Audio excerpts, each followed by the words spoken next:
Well. Hello.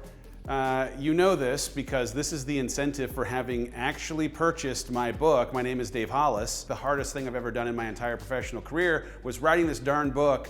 I'm excited to try and give you as much value as I possibly can as a sign of my gratitude for your having purchased the book. So thank you. When it came to what might I actually teach, what could I create an e-course for, what would be valuable for this audience, I went, like so many of the things in our business, to what question have we been getting in this community over the course of time? And there is a single question that we have had asked more than any other question: what do I do if I can't find my why? Finding your why. That's what we're going to spend the next however long it takes us to unpack this conversation together. I am super excited about it. Are you ready? Buckle up, get out a notebook, sit up in your chair. If you're not in a place where you can focus on this conversation right now, pause the video right here. I really want to make sure that you have set an environment that is going to make this the very, very best use of your time, that you are in a posture to receive the things that I'm going to take you through so that you can actually apply them to your life, so that you can actually get a step closer to understanding where your why is, why you're struggling to find it, once you find it, how to chase it, and what inevitably might get in your way along the way. Why don't you already know your why? Like, if you're listening to this, there was a part of this as an e-course that was appealing in some way. You must relate a little bit to this elusive hunt for what your calling, your mission, your passion, your why is. I'm going to tell you there's 5 things that we're going to dive into to start this conversation. Number 1, skepticism. You are skeptical of the idea that a why exists for you. There are too many people out there who are convinced that this is just as good as it gets. You know these people. You are in life with these people.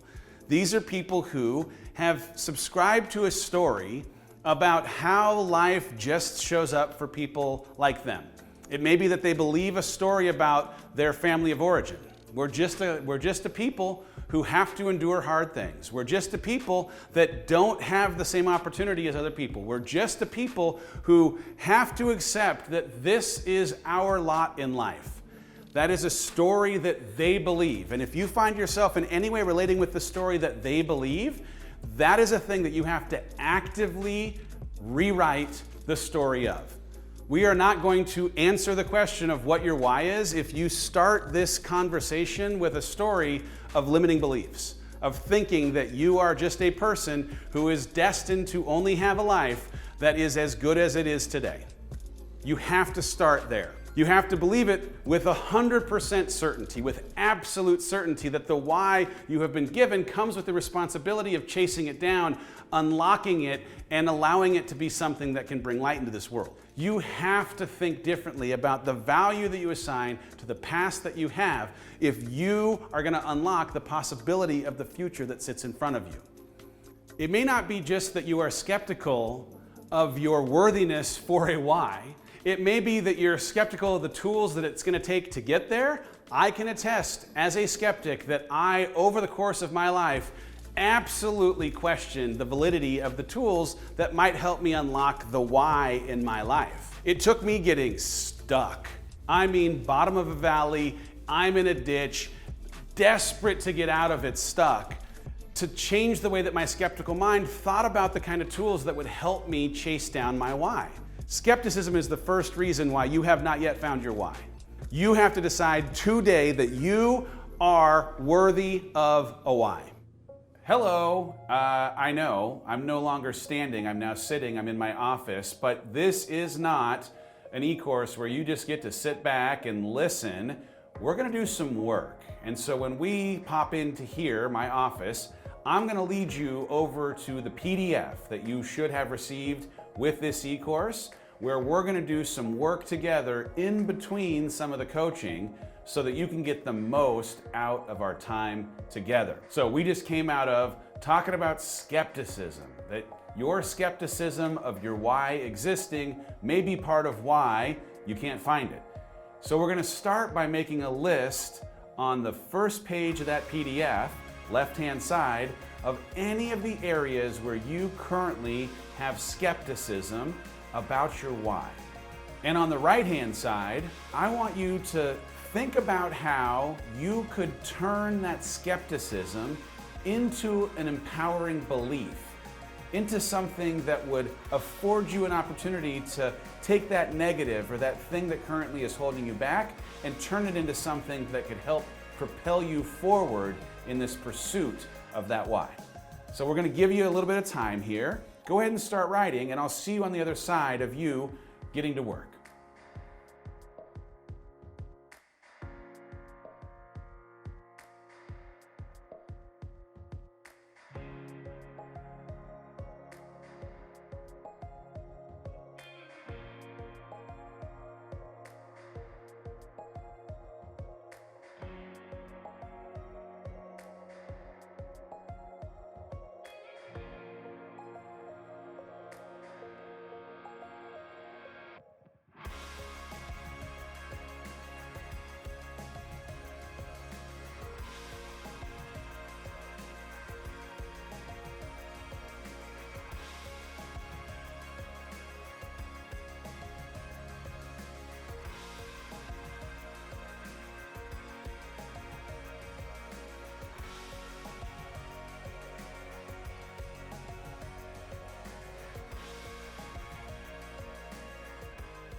Your mindset is the second reason. You will need to embrace growth if you are going to be someone who is going to get to their why, to unlock their passion, to chase their calling. And mindset is a critical vehicle for actually embracing growth. There are two kinds of mindsets. I've talked about my love for Carol Dweck and her book Mindset forever and ever. It was one of the first books I ever read when I really started embracing the tools that could help me get unstuck. Now, at the highest level, the two kind of mindsets that exist are fixed mindset and growth mindset. A fixed mindset person is a person who believes that intelligence is static. It's fixed, just like it sounds. Where a growth person believes that intelligence can be developed. So one is fixed and one is growth. The fixed mindset person, they desire to look smart and they therefore have a tendency to, when it comes to something like challenges, avoid challenges. The growth mindset person, they have a desire to learn and therefore they have a tendency to, when it comes to challenges, they embrace challenges. When it comes to obstacles, fixed mindset people, they give up early. Growth mindset people, they persist in the face of obstacles. When it comes to effort, fixed mindset people, they see it fruitless to pursue anything beyond what they believe that they can already achieve. Whereas the growth mindset person sees the effort as the path to mastery. Because it's hard, because they don't yet know, that's the way they're going to get better and learn the things that are going to make them stronger. When it comes to criticism, the people who are fixed mindset oriented tend to ignore feedback, even if it's useful negative feedback, whereas the people who are growth mindset oriented learn from feedback, they accept feedback. And finally, when it comes to the success of other people, fixed mindset people feel threatened by the success of others, where growth mindset people tend to be encouraged, inspired, and learn from the success of other people. But I want to bring this up because getting mindset right, after you get past your skepticism and with 100% certainty have declared that, yep, you are worthy of your why, embracing a growth mindset that you can embrace and persist, that it's the path, the effort is, that you can accept feedback from other people and that you can learn from their success. That's the kind of thing that you're going to have to embrace if you are going to truly be on a path to unlocking what your why is. Okay. We're back in the office. That can only mean one thing. It's time to do some more work. So that was mindset. And now, hopefully, with a little appreciation of the difference between a fixed mindset and a growth mindset, you can identify on page 2 of the PDF where you are still thinking through the lens of a fixed mindset in your life. So in just a second, I'm going to have you on the left-hand side of page 2, make that list. Where are the things that you can identify are still fixed in your way of thinking?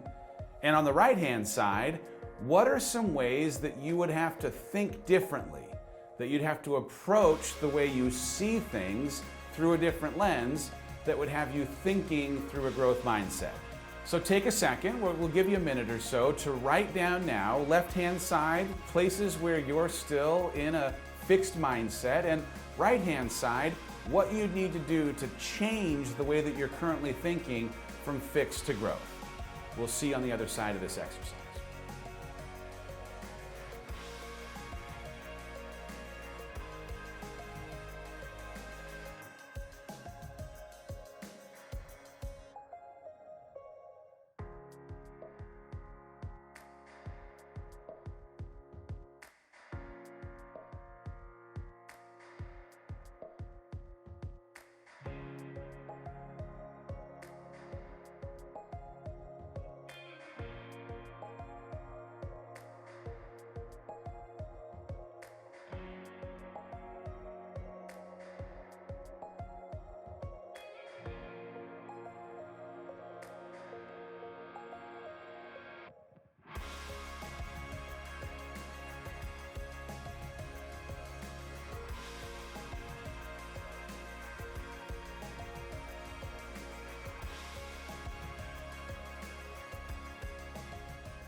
Number 3 is the idea of your identity. Consciously or unconsciously, you've prioritized an identity that you know for one that you would have to assume. When I was working in a conventional work environment that made sense to other people, where my primary role of provision and one of my greatest needs, certainty, was a thing that was coming out of this work, it was difficult for me to think about an identity that departed from the things I'd always known.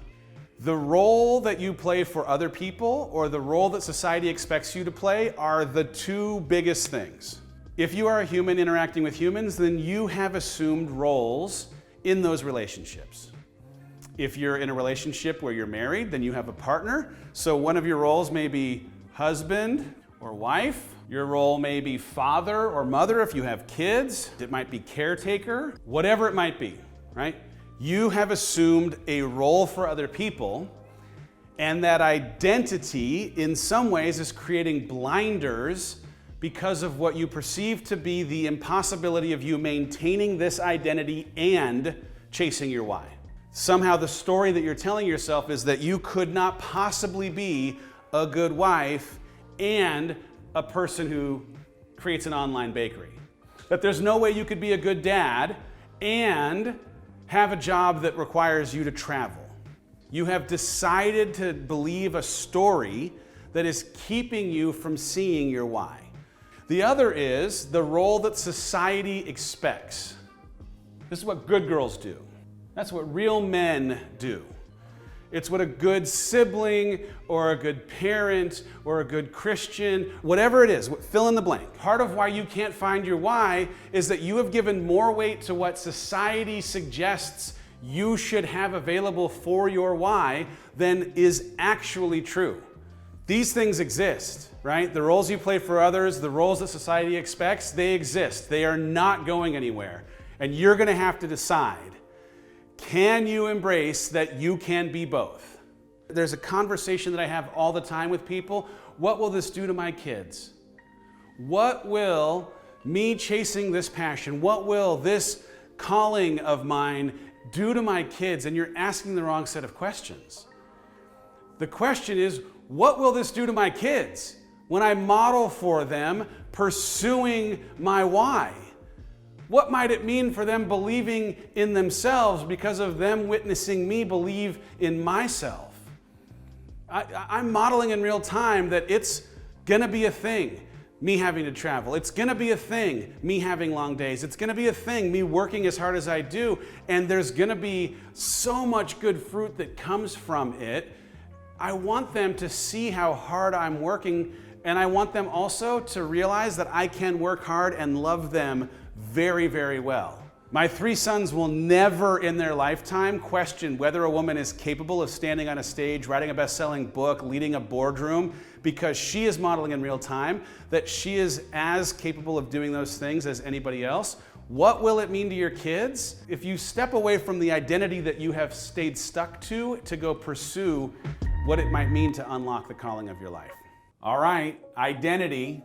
So now that you understand a little of what identity may be playing in its role of keeping you from your why, I want you to start on page 3 of the PDF by writing down how you currently are thinking of yourself identity-wise. What roles are you currently playing for other people, or how have you allowed what society suggests you ought to be playing to inform how you believe who you are? And then I want you to also write down what it would mean if you were to chase the calling of your life. What it would mean to embrace an identity, not just for you, but the identity that you'd play for your kids, to truly pursue this possibility, this why in your life. Spend a little time writing it down. The more clarity, the better. Really try and get in touch with what it might mean to you as you're falling asleep at night in the privacy of your own mind to really be comfortable in having assumed an identity that lets you pursue the calling of your heart.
Number 4 is your needs. Why don't you know your why? Because your basic needs come at the expense of feeling like you have permission to chase your why. There's the idea of Maslow's hierarchy of needs, and they start at the most basic level and work themselves up. And so you need to ask yourself, are there things on this hierarchy that are currently not being satisfied that keep me from thinking that I am possibly available to go chase down a why?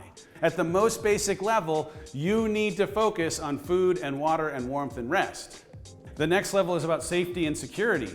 Like, if you are in a position where your safety and security don't feel like a thing that you have a handle on because you haven't organized your life in a way that creates those kinds of things, pursuing something at a more elevated level, like unlocking your why, may be a thing that you have a block on. It's not until you get to the top of the pyramid where you get into self-fulfillment needs, self-actualization, where you really get into what it might mean to activate your full potential. Beyond Maslow, I had a transformative experience at a personal development conference of Tony Robbins years back.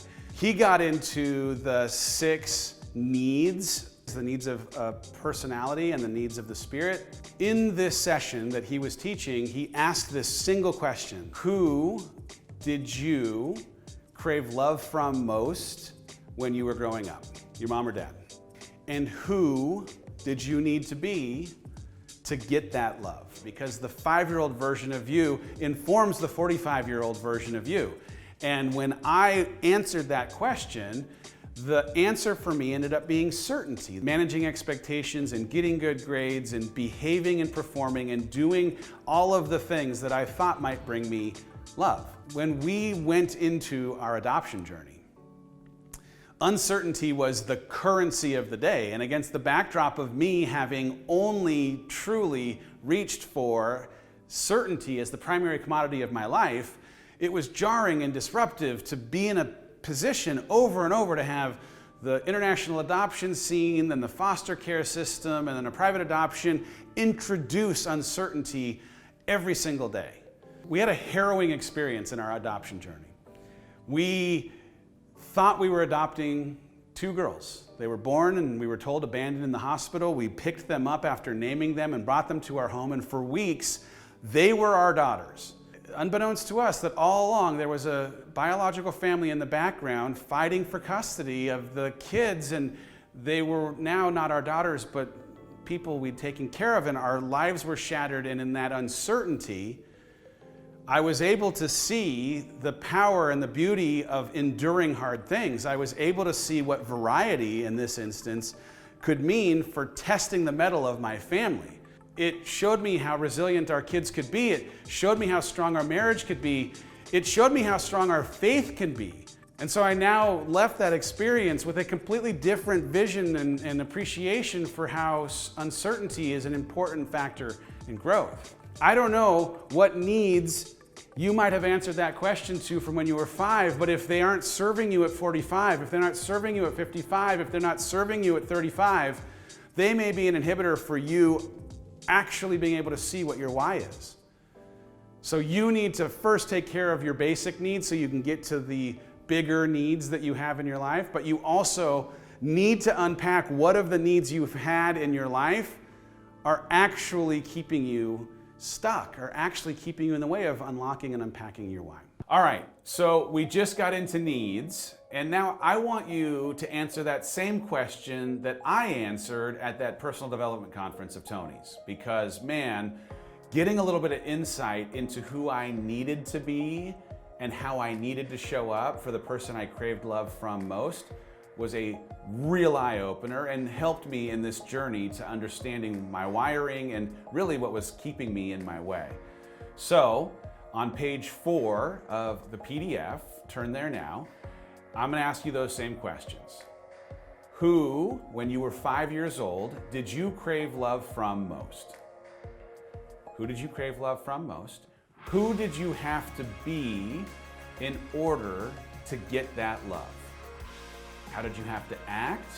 Did you have to be small? Did you have to perform? Did you have to achieve? How did you have to be? And the third question, does that need, that behavior, that way of getting the love that you craved so much at 5 serve you today? So much of what I needed to be when I was 5 was still in my life at 40. And I'm going to guess, if you relate in any way, that some of how you needed to behave at 5 to get the love you craved still exists today. So, who did you crave love from most, mom or dad? Who did you have to be to get that love? And does that version of you, the behaviors, the action, does that serve you today? Go ahead and do that activity, and we'll see you on the other side.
fifth thing is your motivation.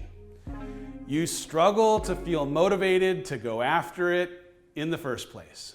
I am a human who has struggled with motivation for the entirety of my life. Thank you very much. It doesn't mean that I haven't been successful. It doesn't mean that I haven't figured things out here and there, but dang it, I have struggled with motivation. And here is my secret to you. You are not going to feel like doing all kinds of things, and you need to just go do them anyway. I do not feel like exercising most days. I do it anyway. I don't feel like drinking the water most days. I do it anyway. But part of how you're going to have to decide to do it is by first understanding how you are motivated. There are two kinds of motivation that exist in the world: intrinsic and extrinsic. Internal, external.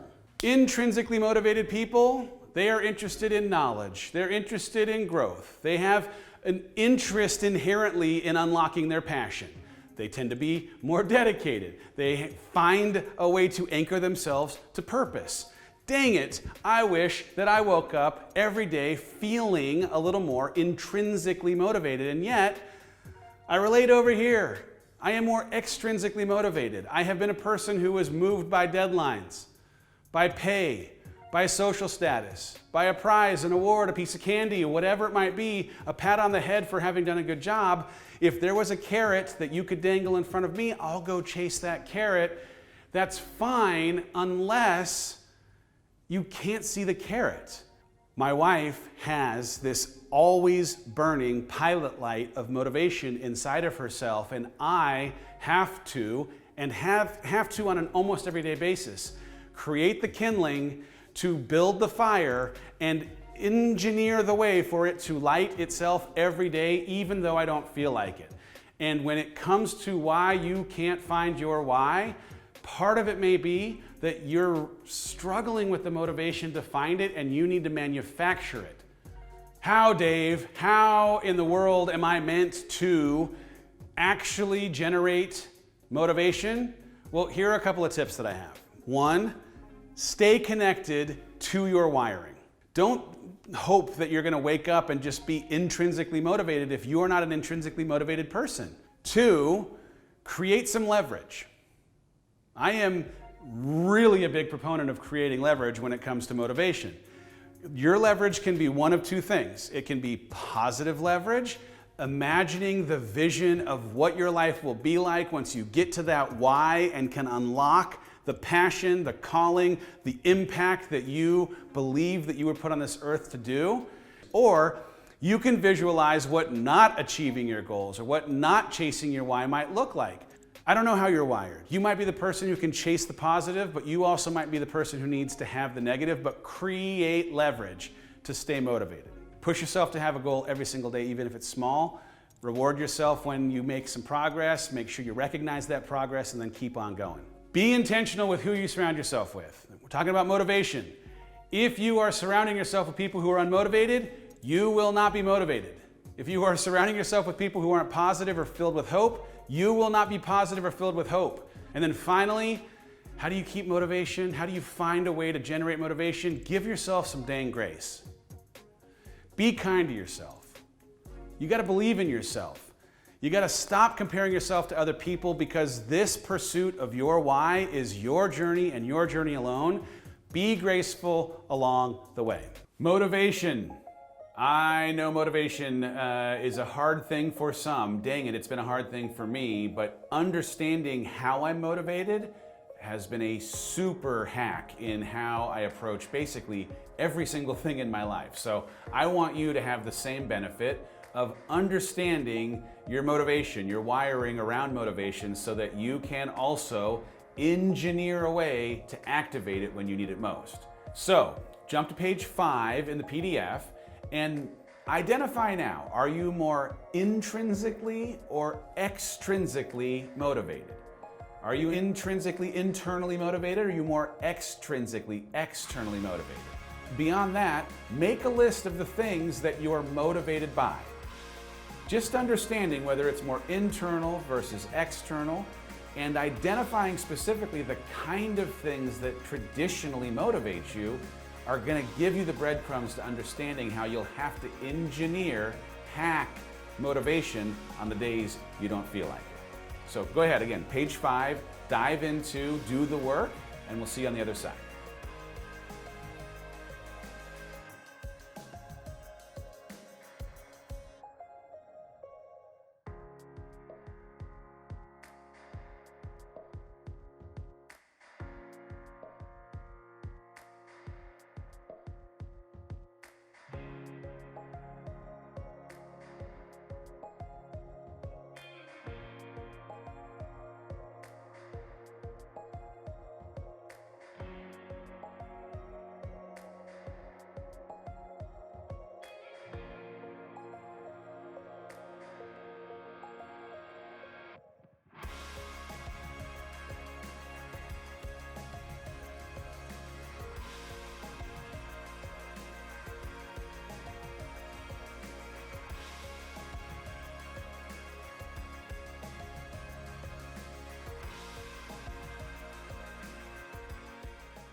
All right, we have now hopefully gotten closer to answering the question why you don't know your why.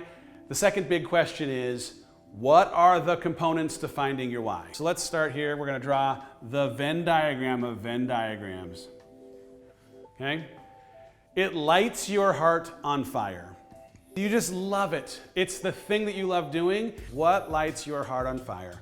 If money weren't an object, if you didn't have a family, if you had all the time in the world, if it was just, what would you do? What would you do?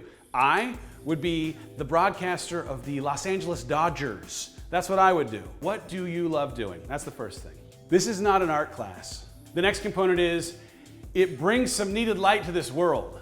We all know the world needs light. It's a dark place. The world needs this thing that you are uniquely in a position to deliver to the world. In this little area here, if you were to combine something that lights your heart on fire with something that the world desperately needs, this is a mission.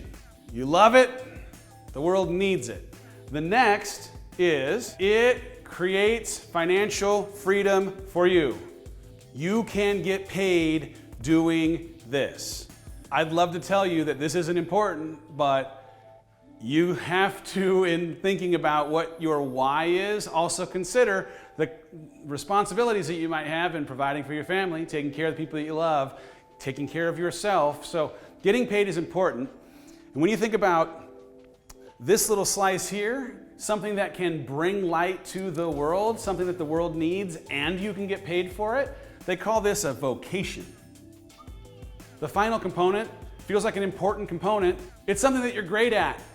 Can you actually do the thing that you believe is the why, the passion, the calling in your life? You can do this thing well. If you're great at something and you can make money from it, they call that a profession. If you love doing something and you're great at it, they call that a passion. This Venn diagram has a single point where all 4 of these circles overlap. That is your purpose. That is your why. You might be right here on your journey and you're trying to move towards here, but if you could just get paid and be great, you'd be getting closer and have something that we would call a profession. But the bottom line ends up being, this is the mission. This is where we're trying to get to. And doing the work to understand what you love, what the world needs, what you can get paid for, and what you're good at are the next steps that we have to take to get there. Okay, this is not something that you actually have to take action with right this very second, but I would be remiss to not mention it because of us talking about things you are great at. You are great at things. Number 1, you are great at things. But if you are maybe struggling a little bit to identify the things that you are greatest at, I would encourage you to take advantage of tools that exist right now that can help you through a diagnostic understand your strengths. So at the end of the PDF, there is a reference guide for some different tools that exist. Most of them are completely free. Internet-based resources that you could take a quick test through and would give you a lot of insight into your strengths. But 3 of them that we're throwing in the reference section of this PDF are Strengths Finder, as it sounds, something that helps you identify your strengths. It's a tool, by the way, that I have used previously inside of my professional settings to understand how to get the most out of the superpowers of the individuals who have strengths on my teams. The second thing is a tool called Enneagram. If you've been around Rachel and I at all, you know that we love it. It's a personality diagnostic and helps identify the wiring that you have as an individual, and in understanding your wiring maybe leads you down certain paths of where your personality type would thrive, and maybe also says where your personality type needs to stay away. The third is a thing called a DISC test. It was a resource that I used at the Walt Disney Company when I was a leader there that, like an Enneagram test, is a personality diagnostic that helps understand your individual strengths against a set of criteria. Again, all of these are free. We don't have any affiliation or association with these tests, but if you are someone who is interested in understanding your strengths, the tools exist. Please, I encourage you, I as a person who is always on the hunt for understanding how to maximize my own strengths, am taking these kind of tests all the time. If you walked around the offices here at the Hollis Company in real time, the results of some of these tests sit on the displays of the computers of people who are working here so that the colleagues that are walking around the office understand the wiring or strengths of the people who are here. They are awesome tools. They exist for free. I'd encourage you to use them. And now, back to our program. You may be asking yourself, well, Dave, that's great if you're interested in being in business, or if you're still at a stage of life where being a provider is a thing that you're interested in, but I'm past that phase. I am in a phase of life where I'm not interested in having money be a part of this. Okay, awesome. There is another Venn diagram. It looks very similar to the previous one, except there are 3 circles instead of 4. What do you love? What are you great at? And what does the world need? If you're a living, breathing human being, you know there are things that you absolutely love to do. You know for sure that there are things that you're absolutely great at. And I promise you, even on the days when you doubt it, there are things that you uniquely possess that this world absolutely needs. Well, Dave, I'm not sure that I'm as worried about what the world needs. I'm worried about what I need. And I am here to tell you that part of unlocking your why is appreciating that the unique value that you can deliver to the world is part of how you will feel a sense of fulfillment in gifting your gifts to them. So again, there's only one spot on our Venn diagram where there is overlap of all 3 circles. Here it is, right here in the middle, and this is your why. Your love, you're great at it, the world needs it. Okay, the greatest Venn diagram of all time. Am I right? I love a good Venn diagram, but here's the thing. There may still be some of you that are like, I don't know. I wish I could tell you, Dave, what my heart is on fire for, but I don't. I can't put my finger on it. I relate to this.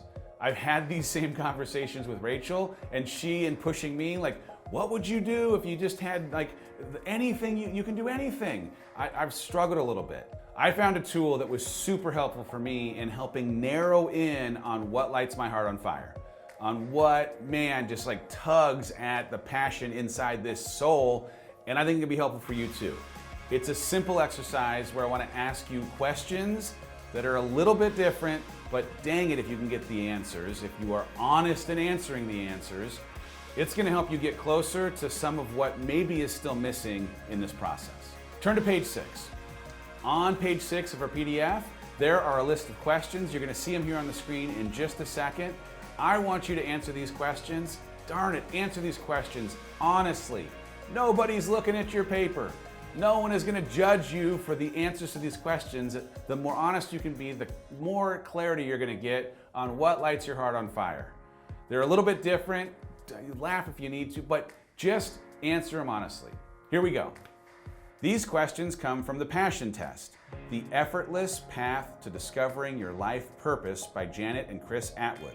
Question number 1, What did you dream of when you were a kid? Question 2. What kind of book or movie could you not pass up? Question 3. If you played hooky for a week, what would you do with all the free time? Question 4. What do you really enjoy that most people don't know about you? Question 5. What are you the go-to person for among your friends? Question 6. If you could have your very own how-to show, what would it be about? Question 7. If you won first prize in a talent show, what would it be for? Answer these questions and do it honestly. No one is looking at your paper. This is not something that you gotta give a politically correct answer to or an answer that your partner is gonna understand or like. This is about you.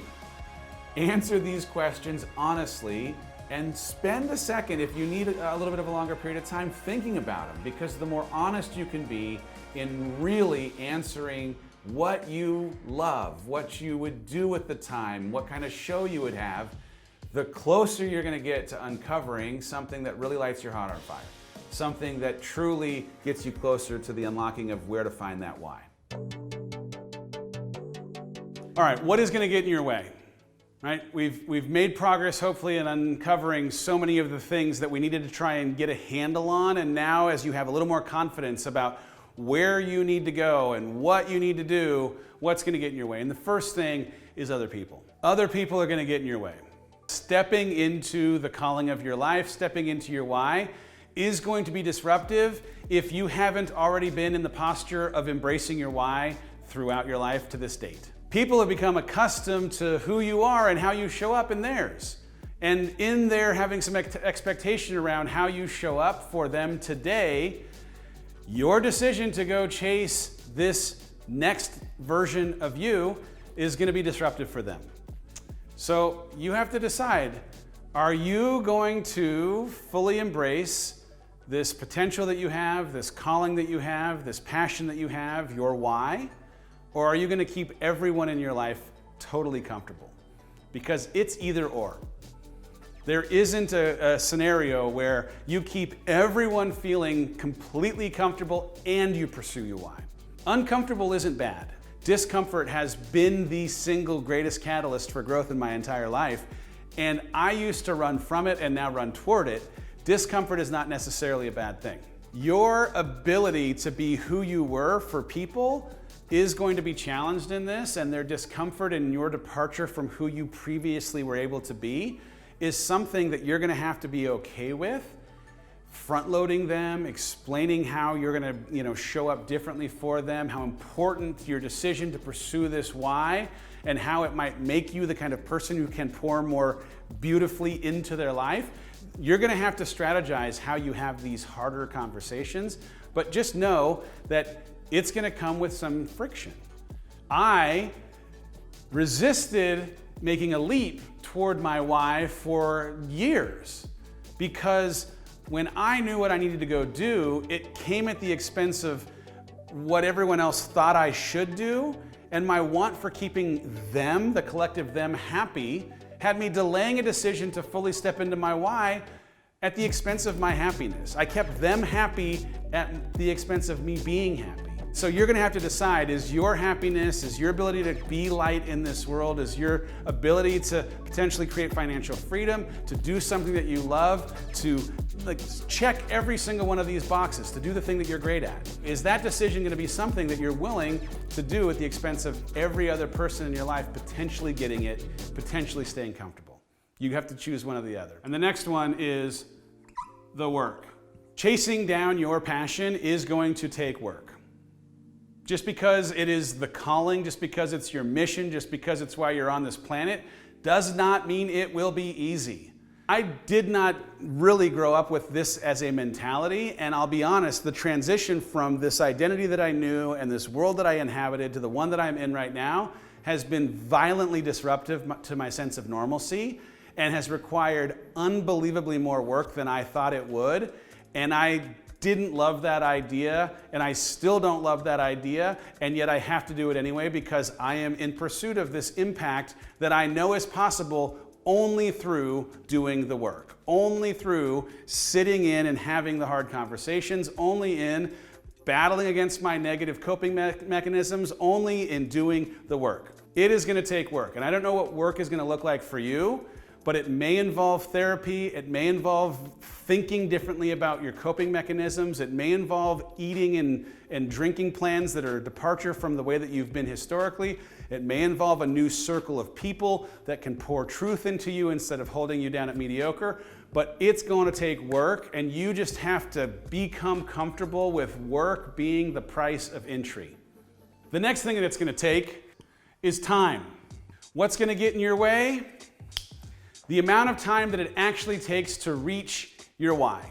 The amount of time that it actually takes to get into a rhythm of feeling comfortable assuming a new identity.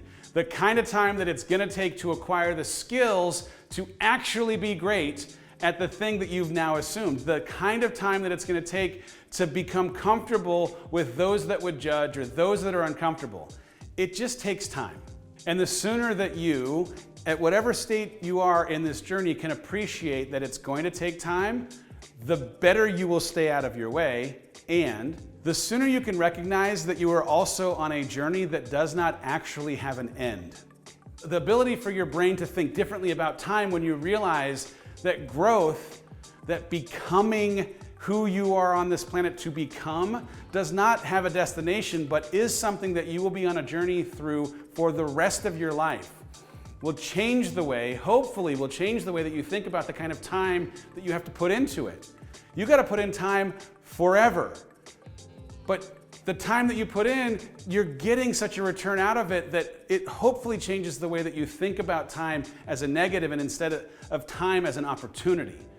Because your decision to put yourself out there, your decision to stand into who you've been put on this planet to be, your decision to do the work over time, all of that, even though it takes time, is going to produce the thing that you are hoping for in this world. And the last thing that is going to get in your way is you. You are going to get in your own way. It may be that there is fear or insecurity at the root of why you will get in your own way. I know that when I decided to pursue what I knew I'd been called to do in this world, because of it requiring vulnerability, because of it being something that was countercultural, because of it being something that challenged what men traditionally do in terms of owning how they feel and being open and honest about the way that they struggle, I was insecure about it. And I had to choose to do it anyway. And I had to decide to put myself in a position to learn through failure, learn through owning the fact that I did not have every answer, even if it exposed me as being less experienced as I'd like, because that was the only way I was going to be able to assume the responsibility that I hoped for in leading this company. Identity disruption is a thing that is inevitable if you are going to go from who you've been to who you hope to be. You will get in your way when you start reverting back to the old you. But the old you doesn't step into this why. The old you doesn't live into this calling. So you have to push back against the uncomfortable, the discomfort of all of it. Is it going to be uncomfortable? Hell yeah. It's uncomfortable every day. But discomfort is the place where growth lives. And if you are not growing, you're dying. If you're not growing, there is an impossibility for fulfillment. If you want a sense of fulfillment in this life, you have to be in a posture for growth. Now that you're ready, you need to commit and take action. You cannot chase your why hoping that your why, now that you've identified it, is just going to poof, come into existence. It is not going to just poof, come into existence without you taking action and making it happen. That's going to start with casting your future. What are you driving toward? We do this exercise in our Start Today journals where we start the process by casting a vision of what our life will look like 10 years from now in like the biggest, most audacious, beautiful manifestation of us living into our why. We get super detailed. I write down what I'm wearing, the kind of car that I drive, the way that I feel, the way that my haircut looks, the way that my body looks. I get really specific. Because when I can see that future vision of myself, it informs the daily goal setting that I then have to get into to make that vision a reality. And that's the second thing. You've identified the big, huge, like super audacious vision of how your why manifests in your life. How are you going to get there? In the same way that you eat an elephant, one bite at a time. You need to start by every single day setting a goal that gets you one step closer to you standing in your calling. What's it going to be tomorrow? Get laser focused and specific on the thing that you need to do tomorrow to get you one step closer, and then one step closer, and then one step closer. For us, every single day, I write down 10 things as though they've already happened. In present tense, I write down 10 things as though they already happened, and each of those things, if they would have already happened, would make the vision that I came up with a true reality today. And I write them down every single day as though they've already happened so that I can, in my brain, hack my consciousness into believing that that life for me already exists, so that my unconscious is just searching the horizon for the things that it might be able to help wire together to make that vision a reality. And then at the end of that 10, I focus on the one thing. What's the one thing that I could work on today that would get me closer to any of those 10 things happening, that would get closer to that big vision happening, that would get closer to me unlocking this why, this purpose, this calling that I suggest I am on this planet for. If you do this work, you cast the vision, get specific about what it would look like to actually let this purpose of your life exist 10 years from now, and then every day wrote out your goals as though they already happened, and every day focused on the single thing that would get you closer, it will change your life. Period. It will change your life. It has changed my life, and it is worth the work. We are at the end of this e-course. Y'all, I am so freaking excited for you. I am excited, one, that you committed the time to do this work.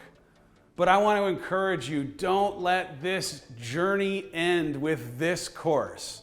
Commit to taking the next step, and take one step and then another step closer and closer to unlocking your why.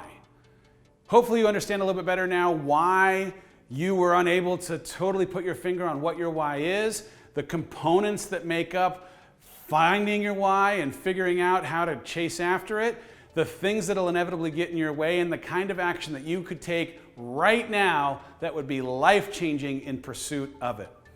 I really appreciate everybody having spent the time doing this.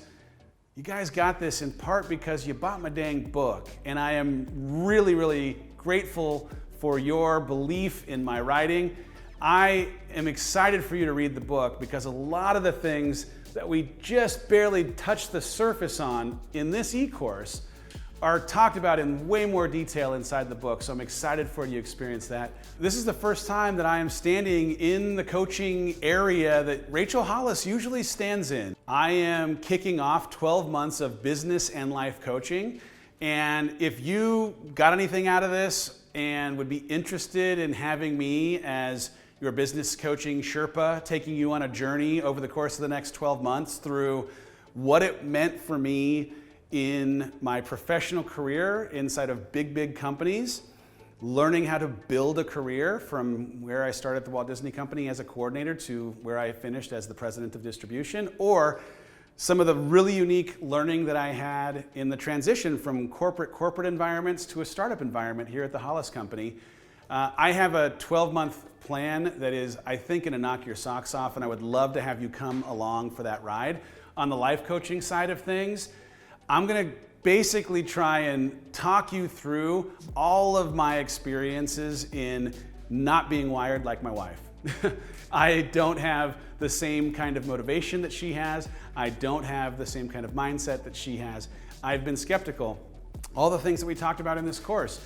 I'm going to talk about how to overcome the barriers that exist in life when you're wired the way that I am, motivationally challenged, mindset challenged, and skeptical of all the tools. So I'm excited about that, and I hope that you will come along with me in this journey. If you're interested, head over to theholliscode.com and you can learn more about coaching right now, or in the very email that we sent you, there is a link that'll take you to the learning portal and you can get all the information possible. I'm super fired up about this. I feel like my why, my reason for being on this planet, my passion, the Venn diagram, coaching and being able to teach and have a conversation about my experiences in business or my very unique wiring and how I am thriving in my life despite the way that I'm wired is part of why I'm put on this planet. I want to serve you, and I think I've got some great stuff to teach. I hope to see you. Thank you all so much for being here. It is time to go chase all of our dreams. You were put on this planet for a reason. Unlock it. Look what it says. Commit. Take action. Let's go. Come on.